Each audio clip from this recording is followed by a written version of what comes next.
ओम नमः शिवाय। शिव पुराण श्री रूप संहिता तृतीय खंड 7वां अध्याय पार्वती जी का नामकरण। ब्रह्मा जी बोले, हे मुनिश्रेष्ठ नारद, मैना के सामने जब देवी जगदम्बा ने शिशु रूप धारण किया तो वह सामान्य बच्चे की भांति रोने लगी। उनका रोना सुनकर सभी स्त्रियां और पुरुष जो उस समय वहां उपस्थित थे प्रसन्न हो गए। उस श्यामकांति वाली नीलकमल के समान शोभित उस परम तेजस्वी सुंदर कन्या को देखकर गिरिराज हिमालय बहुत प्रसन्न हुए।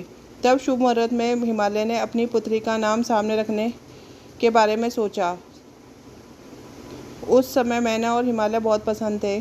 तब देवी के गुणों और सुशीलता को देखकर उनका नाम पार्वती रखा गया। चंद्रमा की कला की तरह हिमालय पुत्री धीरे धीरे बड़ी होने लगी। उसके अंग चंद्रमा की तरह भीम के समान अत्यंत शोभायमान होने लगे। गिरिजा अपनी सहेलियों के साथ खेलती थी। पार्वती अपनी सखियों के साथ कभी गंगा की रेत से घर बनाती तो कभी कद्दू की कीड़ा करती। खेलती खेलती वह बड़ी होने लगी। जब वह शिक्षा के योग्य हो गई तो आचार्यों ने उन्हें विभिन्न धर्मशास्त्रों का उपदेश देना प्रारंभ किया।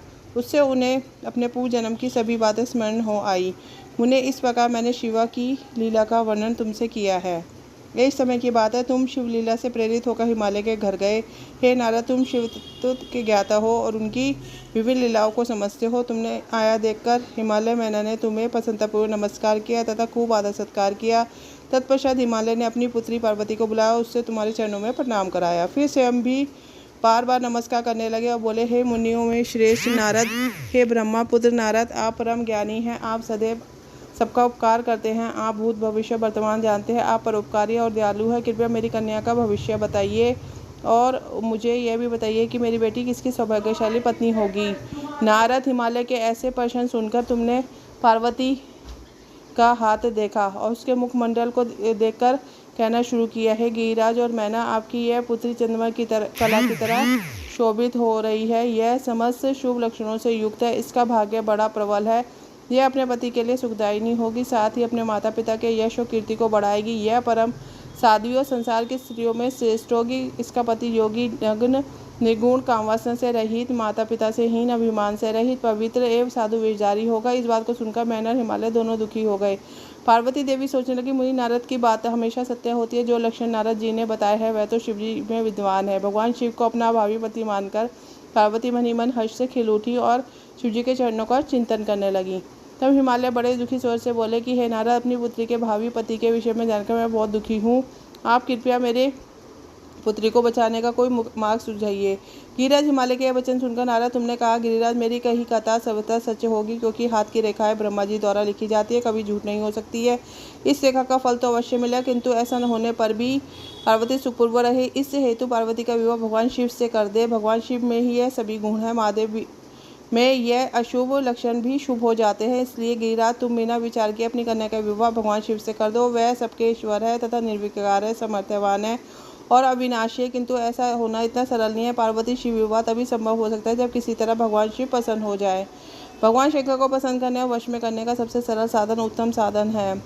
यदि आपकी पुत्री भगवान शिव की अनन्य भक्ति भाव से तपस्या करे तो सब ठीक हो जाएगा। पार्वती भगवान शिव को पति के रूप में प्राप्त करेगी। वह सदैव भगवान शिव के अनुसार ही कार्य करेगी, क्योंकि वह उत्तम व्रत का पालन करने वाली महासाध्वी है। वह अपने माता पिता के सुख को बढ़ाने वाली है। गिरिराज, हिमालय, भगवान शिव और शिवा का प्रेम तो अलौकिक है। ऐसा प्रेम ना तो किसी का हुआ है और ना ही होगा। भगवान शिव इनके अलावा किसी स्त्री को अपनी पत्नी नहीं बनाएंगे। हिमालय, शिव, शिवा को एकाकार होकर देवताओं को सिद्धि के लिए अनेक कार्य करने हैं। आपकी पुत्री को पत्नी के रूप में प्राप्त करके भगवान अर्धनेश्वर होंगे। आपकी पुत्री पार्वती भगवान शिव की तपस्या से उन्हें संतुष्ट कर उनकी अर्धांगिनी बन जाएंगी।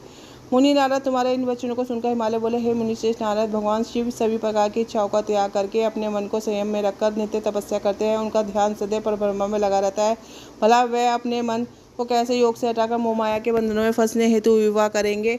जो भगवान शिव अविनाशी, प्रकृति से परे, निर्गुण, निराकार और दीपक की लौ की तरह प्रकाशित है और सदैव परब्रह्म के प्रकाश पुंज को तलाशते हैं, वह कैसे मेरी पुत्री से विवाह करने पर राजी होंगे। मेरी जानकारी के अनुसार भगवान शिव ने बहुत पहले अपनी पत्नी सती के सामने यह प्रतिज्ञा थी कि वह उनके अलावा किसी और को पत्नी के रूप में स्वीकार नहीं करेंगे। जब सती ने अपना शरीर को त्याग दिया है तो वह किसी और स्त्री को कैसे ग्रहण करेंगे। सुनकर अपने कहा, गिरिराज, आपको इसकी चिंता नहीं करनी चाहिए। तुम्हारी कन्या पूर्व ही दक्ष की पुत्री सती थी और शिवजी की प्राण प्रिया थी। अपने पिता दक्ष द्वारा अपने पति का अनादर देखकर लज्जित होकर सती ने योगाग्नि में अपने को भस्म कर दिया था। जब वही देवी जगदम्बा, जो पहले सती के रूप में अवतरित हुई थी, अब पार्वती के रूप में तुम्हारी पुत्री बनी है। इसलिए तुम्हें पार्वती के विषय में चिंता करने की कोई आवश्यकता नहीं है। देवी पार्वती ही भगवान शिव की पत्नी होगी। तुम्हारी बातें सुनकर गिरिराज, हिमालय और उनकी पत्नी मैना और के पुत्रों को संतोष हुआ और उनके सभी संदेह और शंकाएं दूर हो गए। पास ही बैठी पार्वती ने भी अपने पूर्व जन्म की कथा के विषय में सुना। भगवान शिव को अपना पति जानकर देवी पार्वती लज्जा से सिर झुकाकर बैठ गई। मैना और हिमालय ने उनके सिर पर हाथ फेरकर उनको